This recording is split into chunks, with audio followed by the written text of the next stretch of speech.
Chamarajanagar DC ಕಚೇರಿ ಸ್ಫೋಟಿಸುವುದಾಗಿ ಬೆದರಿಕೆ. DC ಕಚೇರಿಯನ್ನ ಸ್ಫೋಟ ಮಾಡುವುದಾಗಿ ಇಮೇಲ್ ಸಂದೇಶ ಬಂದಿದೆ. 3 ಗಂಟೆಯ ಒಳಗೆ ಬ್ಲಾಸ್ಟ್ ಆಗಲಿದೆ ಅಂತ ಹೇಳಿ ಇಮೇಲ್ ಸಂದೇಶ ಬಂದಿರೋದು. ಇಮೇಲ್ ಸಂದೇಶ ಬಂದ ಬೆನ್ನಲ್ಲೇ ಜಿಲ್ಲಾಡಳಿತ ಕೂಡ ಎಚ್ಚೆತ್ತುಕೊಂಡಿದೆ. ಜಿಲ್ಲಾ ಎಸ್ಪಿ ಕವಿತಾಗೆ ಮಾಹಿತಿಯನ್ನ ಜಿಲ್ಲಾಡಳಿತ ಕೊಟ್ಟಿತ್ತು. ಇಮೇಲ್ ಖಾತೆಯ ಬಗ್ಗೆ ಪೊಲೀಸರಿಂದ ತೀವ್ರ ತನಿಖೆ ನಡೀತಾ ಇದೆ. ಚಾಮರಾಜನಗರದ ಸೈಬರ್ ಪೊಲೀಸ್ ಠಾಣೆಯಲ್ಲಿ ಪ್ರಕರಣ ಕೂಡ ದಾಖಲಾಗಿದೆ.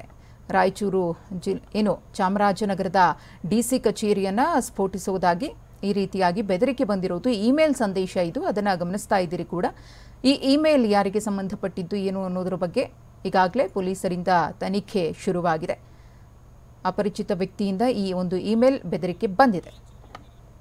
ಹಾಗೆಯೇ ಒಂದು ಕಡೆ ಚಾಮರಾಜನಗರದ ವಿಚಾರ ನೋಡಿದ್ವಿ, ಮತ್ತೊಂದು ಕಡೆ ರಾಯಚೂರು ಜಿಲ್ಲಾಧಿಕಾರಿ ಕಚೇರಿಗೆ ಬಾಂಬ್ ಬೆದರಿಕೆ ಕರೆ ಬಂದಿದೆ.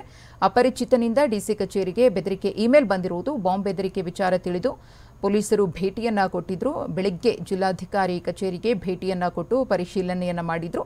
ಬಾಂಬ್ ಬೆದರಿಕೆ ಇಮೇಲ್ ಬಗ್ಗೆ ಮಾಹಿತಿಯನ್ನ ಕೂಡ ಸಂಗ್ರಹಿಸಿದ್ದಾರೆ. ರಾಯಚೂರು ಗ್ರಾಮಾಂತರ ಪೊಲೀಸರಿಂದ ಮಾಹಿತಿ ಸಂಗ್ರಹ ಆಗಿದೆ. ಒಂದು ಕಡೆ ಚಾಮರಾಜನಗರ, ಮತ್ತೊಂದು ಕಡೆ ರಾಯಚೂರು.